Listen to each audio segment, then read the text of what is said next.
My parents gave my brother $1 million to start his dream business, then told me to move out of the house because the family needed space for his future. His future, not mine. Not the daughter who had spent 12 years holding that family together while everyone waited for Marcus to finally become the man they kept promising he would be. Not the daughter who paid electricity bills when my father's account was low. Not the daughter who postponed graduate school twice because my mother said the family business needed help. Not the daughter who slept on the couch for 6 months after my brother and his wife temporarily moved back home with their children. Not the daughter who became driver, bookkeeper, nurse, cleaner, emergency bank, unpaid therapist, birthday planner, apology writer, and quiet sacrifice. Number. Marcus had a dream business, so I had to leave. My name is Naomi Carter. I was 36 years old when my parents called a family meeting in the same dining room where I had served food, settled arguments, balanced budgets, and swallowed insults for most of my adult life. My mother, Patricia, sat at the head of the table like she was chairing a board meeting. My father, Leonard, sat beside her with both hands folded, avoiding my eyes. He always avoided my eyes when he knew something was unfair, but had already decided not to fight my mother. Marcus sat across from me, wearing a new watch and the kind of smile that did not even bother pretending to be humble. His wife, Tasha, sat beside him, scrolling through photos of office interiors on her phone. Glass walls, leather chairs, gold logo signs, a founder's desk, a reception area with plants. She kept showing them to my mother, and my mother kept saying, "Yes, that looks executive." Executive. Marcus had never managed a corner store without losing money, but now $1 million had apparently made him executive. I sat quietly, waiting for someone to explain why I had been told to come straight from work and bring an open heart. Whenever my mother asked for an open heart, it usually meant she was about to close a door in my face. She cleared her throat. "Naomi," she said, "your father and I have made an important decision." My stomach tightened. "What decision?" My mother smiled. "We are investing in Marcus." Investing. That was a generous word for what my family had always done for him. When I needed money, it was help. When Marcus needed money, it was investment. I looked at my brother. For what? Marcus leaned back proudly. "Carter Legacy Ventures." I blinked. "What is that?" "My company." "What company?" His smile thinned. "The business I've been planning." I looked at Tasha. She was still scrolling through office decor. "What business, Marcus?" He sat forward, irritated already because basic questions felt disrespectful when directed at him. "A premium lifestyle and logistics brand. Corporate concierge, luxury rentals, event transport, executive deliveries, and later real estate." I stared at him. "That is 5 businesses wearing one jacket." My father coughed softly. My mother gave me the look. The look that said, "Do not embarrass your brother by asking the kind of questions investors would ask before giving him money." Marcus rolled his eyes. "You don't understand vision. I understand invoices." Tasha lifted her head. "Naomi, can you not be negative for once?" "For once," I repeated. My mother raised a hand. "Enough. We are not here to argue. We are here to support Marcus's future." I leaned back slowly. "How much are you giving him?" The room shifted. Tasha stopped scrolling. My father looked at the table. Marcus smiled again. My mother said, $1 million. For a few seconds, I heard nothing. Not the ceiling fan. Not the plates being cleared in the kitchen by the housekeeper I had paid last month when my parents claimed they were short. Not Tasha's phone. Not my own breathing. $1 million. My family had complained for years about bills, about retirement, about medical costs, about maintaining the house, about how expensive life had become. They had borrowed from me so many times that my bank app felt like a family diary, but they had $1 million for Marcus's dream. I looked at my father. "Dad?"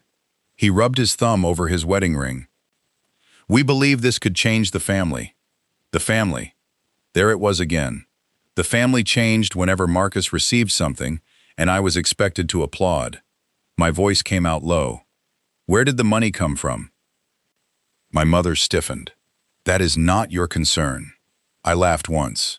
It escaped before I could stop it. Not my concern? No, she said. You are not a child. Your father and I can decide how to use our assets. Assets? I said.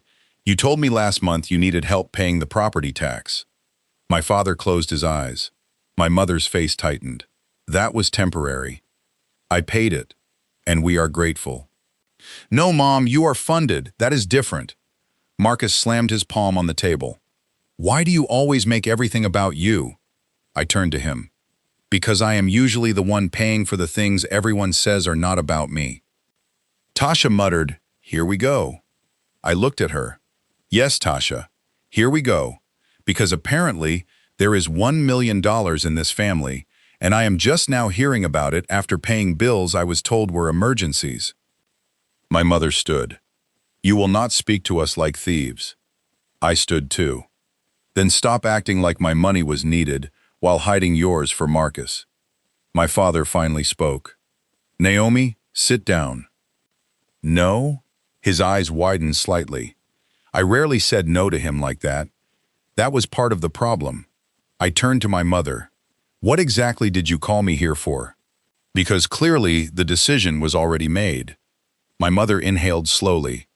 Yes, it has been made, and there is another part. Of course there was. There is always another part when people bring an open heart into a room. She folded her hands. Marcus and Tasha will need to use the downstairs wing temporarily while the business launches. They need office space, planning space, and room for the children. I stared at her. The downstairs wing? The guest suite, your room, and the small sitting room. My room. You are barely home. Because I work. You have a good salary. Because I work. You are unmarried. There it was. The final stamp. Unmarried. Meaning unattached. Meaning movable. Meaning less rooted. Meaning easier to push out because nobody had to explain it to a husband. My mother continued, softer now, as if wrapping the blade in silk. Naomi, you are 36. It is time you found your own place. I looked around the dining room, at the curtains I had picked, at the repaired chairs I had paid to fix, at the sideboard where my mother kept the silverware I polished before every holiday, at the floor I had mopped after Marcus's children spilled juice because Tasha said she was exhausted. I had stayed in that house because my parents said they needed me. Now they had decided they needed my room more. Marcus stretched his arms like a man already moving furniture. Don't make this emotional. You've been saying you want independence anyway. I looked at him. I said I wanted to stop being used. He smirked. Same thing. My father flinched. My mother did not.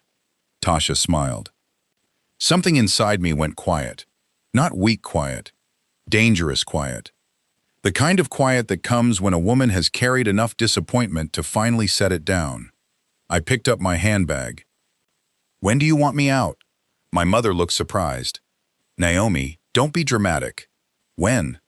She hesitated. End of the month, Marcus said. Sooner would be better, honestly. The contractor is coming Tuesday to measure for built-ins. Contractor.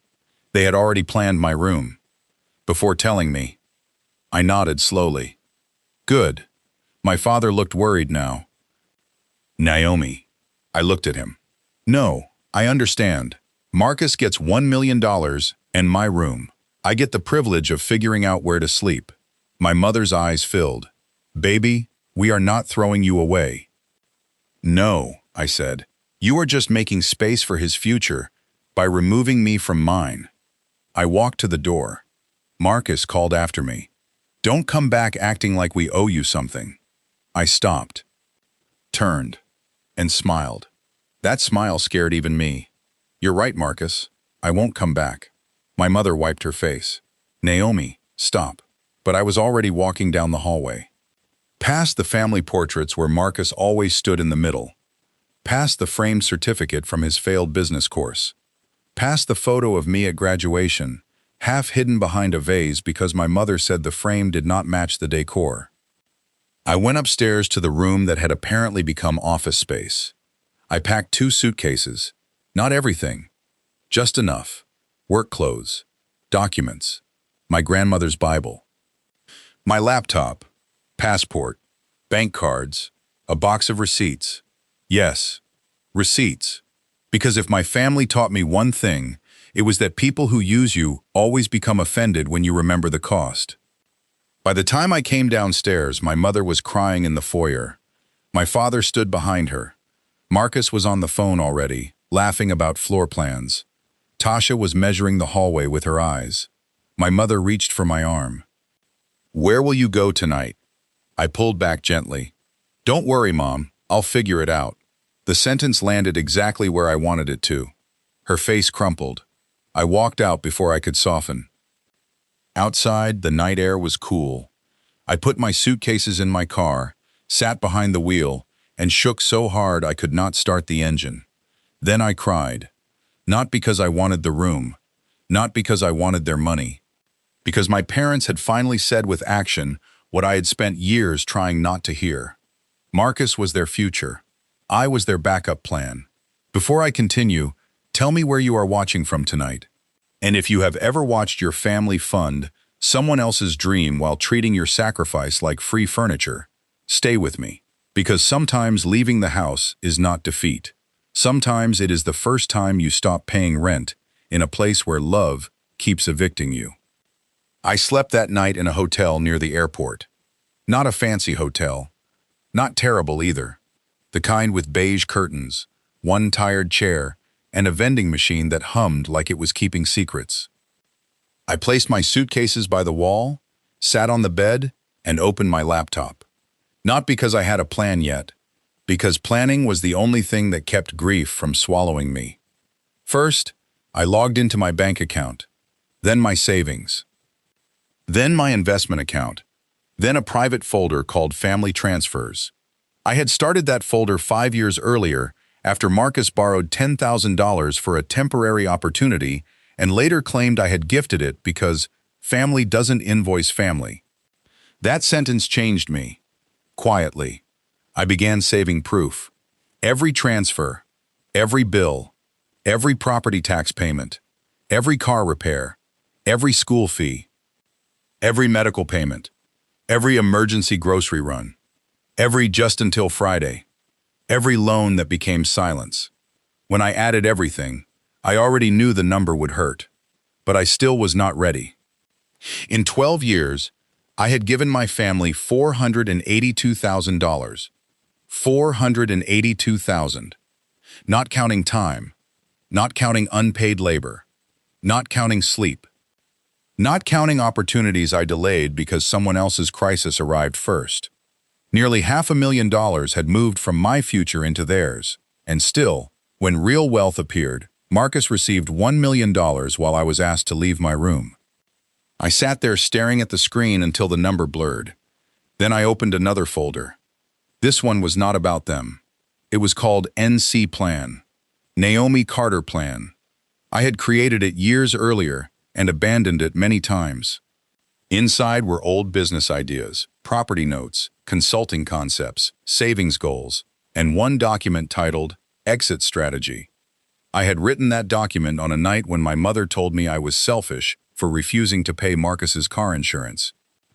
In it, I had listed what I needed to leave properly: emergency fund, housing, business idea, legal review, therapy, boundary scripts.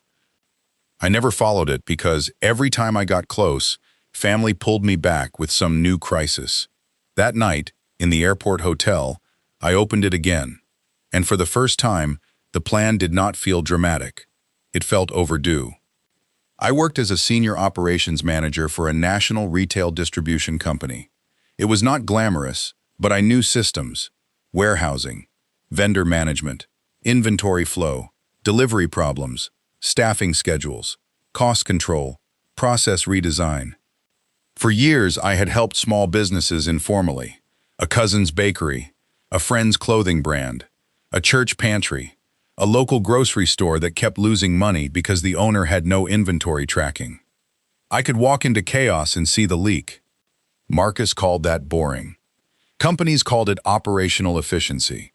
I had once dreamed of starting a consulting firm for small and mid-sized businesses that could not afford major corporate firms but needed real systems before growth destroyed them. I had let the dream sit untouched because family life kept demanding my time. Now my family had funded Marcus's vague lifestyle and logistics brand with $1 million. Fine. Let him have the noise. I would build the structure. The next morning, I took the day off work. Then I made 3 calls. First, to a realtor. Second, to a lawyer named Vivian Hart, recommended by a former colleague. Third, to my bank. By noon, I had extended my hotel stay 1 week. By 3, I had scheduled apartment viewings. By 5, Vivian had told me something that made my anger sharpen into strategy. "Naomi," she said, "if you can document that your parents requested financial assistance while holding significant assets and misrepresented their hardship, you may not want to sue them, but you should absolutely stop funding them immediately and protect yourself legally." I don't want to sue my parents. I didn't say you should. I said stop paying to be mistreated. That sentence became my first brick. Stop paying to be mistreated.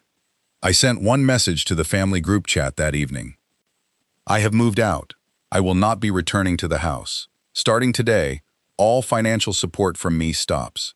No bill payments, no emergency transfers, no school fees, no business support, no household expenses, no medical payments except in life-threatening circumstances, paid directly to providers. Please do not contact me about money. The responses came fast. Mom, Naomi, what are you doing? Dad, this is not necessary. Marcus, petty. You always have to make everything about you. Tasha, so you're punishing children now? Wow. I typed one response. Marcus has $1 million. Ask him. Then I muted the chat. For the first time in years, silence belonged to me. The apartment I found was small but beautiful. 1 bedroom, 10th floor, wide windows, a balcony overlooking the city, kitchen with white cabinets, no downstairs wing, no children running through my clothes, no mother calling my name from another room, no father asking me to look at something quickly, no Marcus. I signed a lease within 5 days. My parents did not visit. Marcus did not help me move. That was fine. I hired movers. Paying strangers felt cleaner than owing relatives who treated help like ownership. When the movers left, I stood in the empty apartment surrounded by boxes and listened. The quiet felt strange, almost frightening. I realized then that I had been living inside constant noise for so long that peace sounded like abandonment at first. I ordered takeout, sat on the floor, and ate noodles from the container. Then I opened a fresh notebook and wrote, Naomi Carter Operations Consulting. It was not a perfect name, but it was mine. My first client came from a former coworker whose sister owned 3 beauty supply stores that were losing money despite strong sales. I did the audit after work and on weekends. Inventory was messy, staff scheduling was chaotic, vendor contracts were overpriced, theft controls were weak. Within 2 months, we cut waste by 18%. The owner cried when she saw the numbers. I thought I was bad at business, she said. No, I told her. You were running a growing business with survival systems. That phrase became my tagline. Growth needs systems, not just dreams. By the end of 6 months, I had 4 clients. By the end of a year, I left my corporate job. Not recklessly, carefully. Savings in place, contracts signed, insurance set, lawyer involved, accountant hired. Every step Marcus would have called slow. Every step investors would call disciplined. My parents watched from a distance. Not because I told them. Because family always finds out when you stop failing. My mother called when she saw my company website. Naomi, she said, voice soft. You started a business? Yes. Why didn't you tell us? Because I was busy building it. Silence. Then we would have supported you. I almost laughed. But I was tired of laughing at pain. You gave Marcus $1 million. She sighed. Baby, that was different. How? His business needed capital, and mine needed peace. She had no answer. That was one of the first signs that truth had begun entering rooms without me dragging it there. Marcus's business launched loudly, very loudly. There was a party. Of course there was. Carter Legacy Ventures had a logo before it had customers, a website before it had operations, an office before it had revenue, a branded wall before it had a service model. Tasha posted photos of the ribbon cutting. Marcus in a navy suit. My parents beside him. Champagne. Gold balloons. A sign reading, "Building the Future of Premium Lifestyle Logistics." I saw the photos because Aunt Linda sent them with the message, "You should be there. Family is family." I replied, "I wish them well." That was all. Marcus did not invite me anyway. Not directly. Probably because some part of him knew I would have asked where the dispatch system was. For the first few months, everything looked impressive online. Luxury vans, influencer posts, corporate-style videos. Marcus shaking hands. Marcus speaking on panels he paid to sponsor. Marcus saying, "I come from a family that believes in legacy." Legacy. My laugh was ugly that day. Then reality arrived. Clients complained about missed deliveries. Drivers quit because payroll was late. A rented luxury vehicle was damaged. The event transport side lost money. The concierge service had no clear pricing. The real estate idea had not even started. Marcus hired friends who liked titles more than work. Tasha spent heavily on branding because she said perception mattered. My parents kept pouring in advice, prayer, and then more money. Not another million, but enough. I knew because my mother called me 8 months after the launch. Her voice had that careful tone again. "Naomi, how are you? What do you need, Mom?" She paused. "That is not fair." "It is accurate." She sighed. "Your brother is having some cash flow issues." I closed my eyes. There it was. Cash flow. The business phrase families use when bad management sounds too harsh. "That happens in business," I said. "He needs someone experienced to look at operations." "No. You haven't heard. I heard enough." "Naomi, please. He is your brother. And I am his sister, not his cleanup crew." My mother began crying. He could lose everything. Then he should call the people who gave him everything. That is cruel. "No, Mom. Cruel was asking me to leave the house so his dream could have space." Silence. Then softer. "I am sorry for that." The words came so quietly I almost missed them. I sat down. "For what exactly?" She cried harder. "For making you feel replaced. For giving Marcus so much and telling you to figure it out. For letting him use your room. For not seeing that you had dreams too." I swallowed. It hurt. Apologies you waited years for do not arrive as relief only. Sometimes they arrive as proof that the wound was real. "I hear you," I said. "Can you help him?" "No." Her breath caught. "I can recommend a consultant. He can pay them. He doesn't have money for that. He had $1 million. That's not fair." "Mom, fairness is exactly what we are discussing." She did not speak for a while. Then said, "I don't know how to be your mother when I can't ask you to fix things." That was the first fully honest sentence she had said in years. I closed my eyes. Start there. Marcus called me the next day. I almost did not answer. Then curiosity won. "What?" He scoffed. "Nice greeting.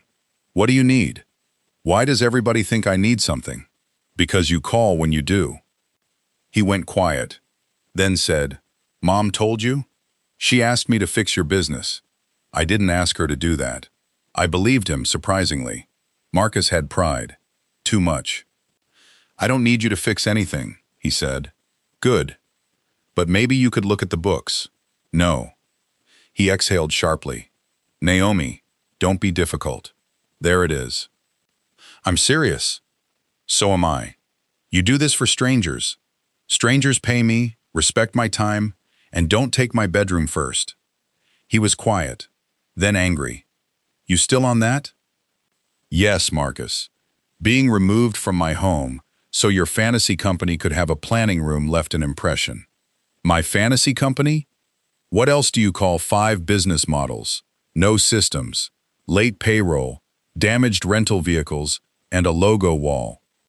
He cursed softly. I did not react. How do you know all that? He asked. Because businesses leak information when they leak money. That silenced him. I continued. I will not work for you. Not as a favor, not as family, not secretly, not for exposure, not because mom cries. If you want me to consult, my rate is $12,000 for a full operational audit, half up front. He laughed. 12,000? For your own brother? Yes. Discounted. You're unbelievable. No, Marcus. I am billable. He hung up. I smiled for the first time that day. Carter Legacy Ventures lasted 18 months. Not because it had no chance. Because Marcus wanted the appearance of success more than the habits that sustain it. My parents lost more than they admitted. My father finally had to sell a rental property he had kept hidden for years. That was how I learned where part of the million came from. They had sold assets, liquidated investments, and taken a private loan against another property. All for Marcus. Meanwhile, when I moved into my apartment, my mother told relatives I was being dramatic and independent. Independent. As if I had not been pushed. My business grew steadily. No launch party. No gold balloons. No family logo. Just results. A bakery chain. A home healthcare service. A small trucking company. A cosmetics distributor. A regional food brand. I helped businesses survive growth. I fixed systems. I built dashboards. I negotiated vendor terms. I trained managers. I made messy operations readable. Within 3 years, Naomi Carter Operations became Carter Systems Group. I hired staff, then more. Daniel, the old supervisor who had once mentored me at work, became one of my advisors. Vivian stayed my lawyer. My accountant, Ruth, became my second brain. We were not glamorous. We were profitable. That was better. Then came the day my father showed up at my office. Not my apartment. My office. He had never visited before. The receptionist called. Ms. Carter, your father is here. I looked through the glass wall. He stood in the lobby, wearing an old gray suit, holding a folder. He looked smaller than I remembered. I let him in. He walked slowly, looking at the desks, the conference room, the staff moving with purpose. You built this, he said. Yes. He nodded. I should have come sooner. Yes. He sat across from me. For a long time, he did not speak. My father had always been a man of quiet avoidance.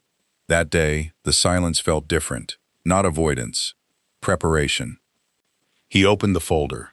Inside were printed transfer records. From me to them. Over years. He had made his own list. I added what I could find, he said. My throat tightened. Why? Because your mother and I kept saying we gave Marcus $1 million because he needed a start. But you gave us almost half that over the years, and we called it help instead of sacrifice. I looked down at the pages.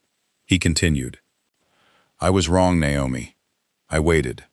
I was wrong to let your mother and Marcus take your strength as permission. I was wrong to agree when she said you should leave the house. I was wrong to give Marcus money I never offered you. I was wrong to look away, because looking at you would have made me feel ashamed sooner. Tears filled my eyes. I hated that his honesty still had the power to reach me. I needed you to see me, I said. He nodded. I know. No. I needed you to see me before I became successful. Not now. He covered his face with one hand. I know. That was enough for the first meeting.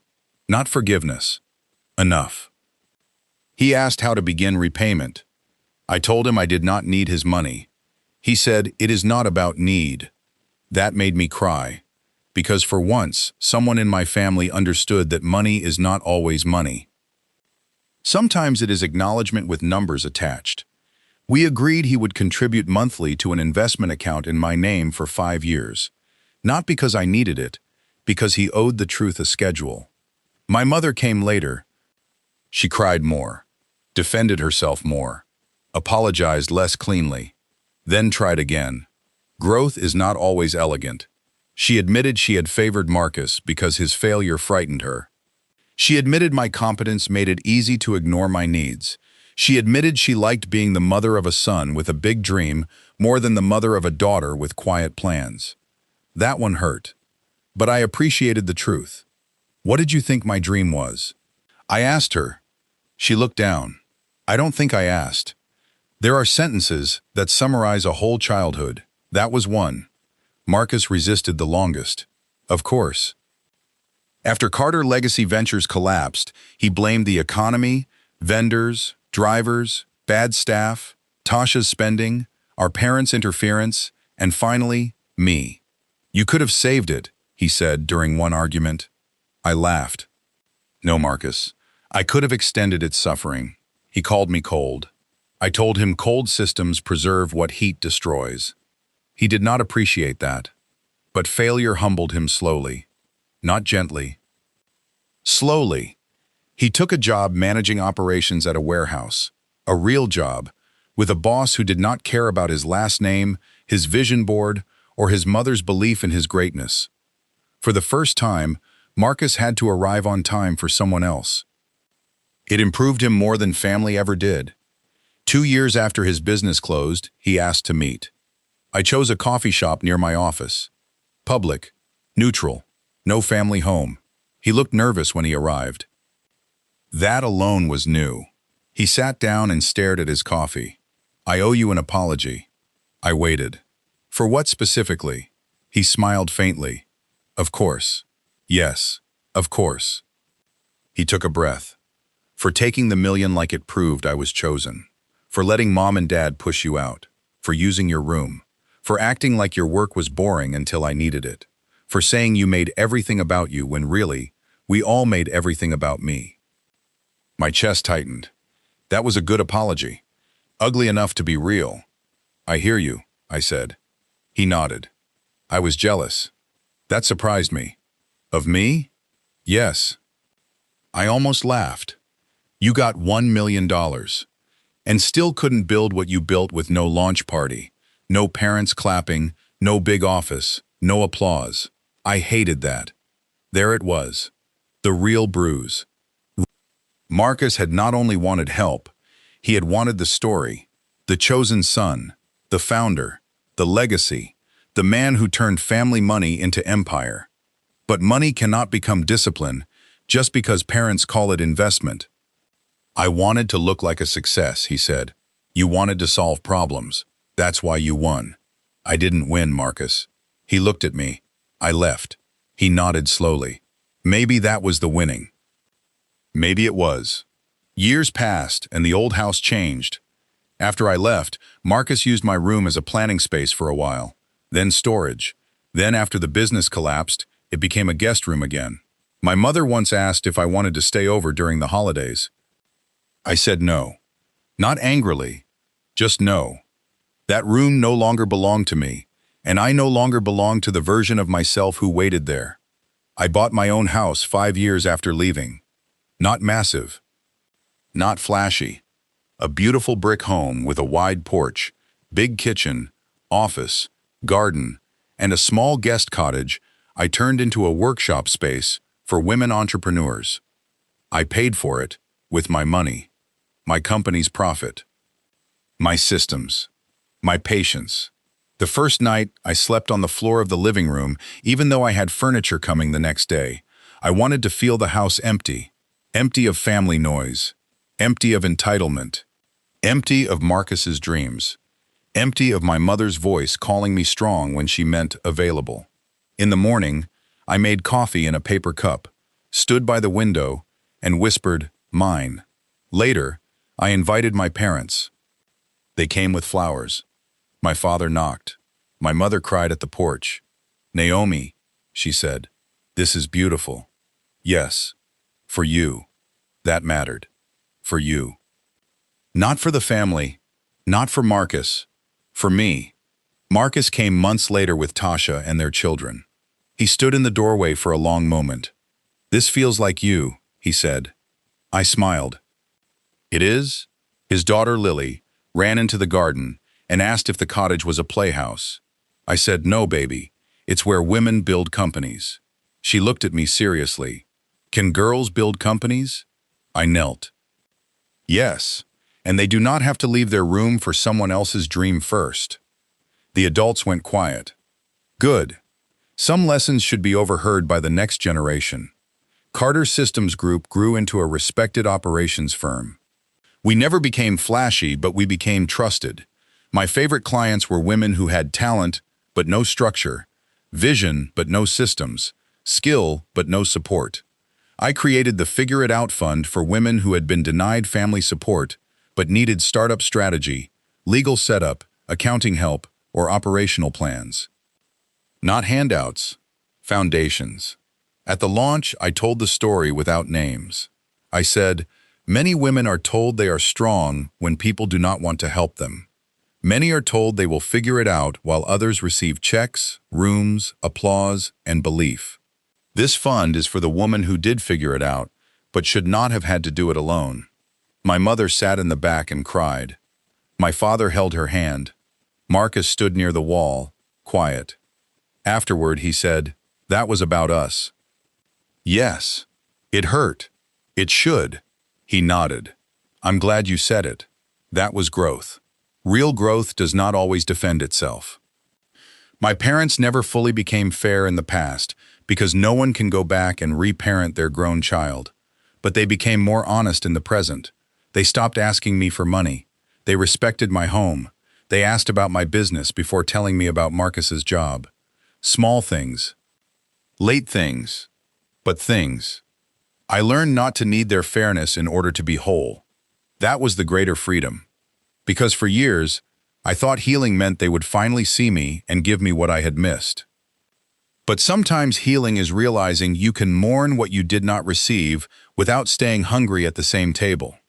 My parents gave $1 million to my brother to start his dream business.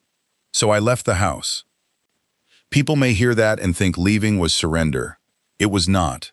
Leaving was the first investment I ever made fully in myself. I left the room they wanted to turn into his office. I left the role of family fixer. I left the bank of Naomi. I left the guilt economy. I left the house where my dreams were expected to fit into storage, while Marcus's dreams received renovations. And when I left, I discovered something terrifying and beautiful. I was not empty without them needing me. I was free. Free to build slowly. Free to fail privately.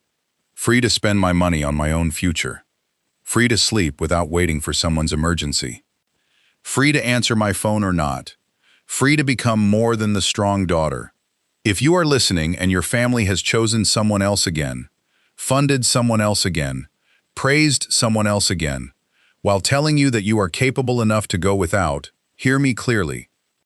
Your capability is not a reason to abandon you. Your strength is not proof you need nothing. Your silence is not consent. Your room, your time, your money, your energy, your future, they are not spare parts for someone else's dream. And when they tell you to figure it out, you are allowed to do exactly that. But when you do not hand them ownership of what your lonely courage built. Do not let them cut the ribbon on a business they did not believe in. Do not let them take credit for the independence they forced on you. Do not let them call your boundary bitterness because they preferred you useful. Leave if you must. Leave the house. Leave the role. Leave the group chat. Leave the old story. And build, quietly, carefully, powerfully. Build something with systems, not noise. Build something with paper, not promises. Build something that remembers your name first. Because one day, the person who received the big check may still be searching for discipline, while you are standing in the doorway of the life you built without applause. My brother got $1 million. I got pushed out. He got a dream business. I got a hotel room, 2 suitcases, a laptop, receipts, and 1 sentence that saved me. Stop paying to be mistreated. So I stopped.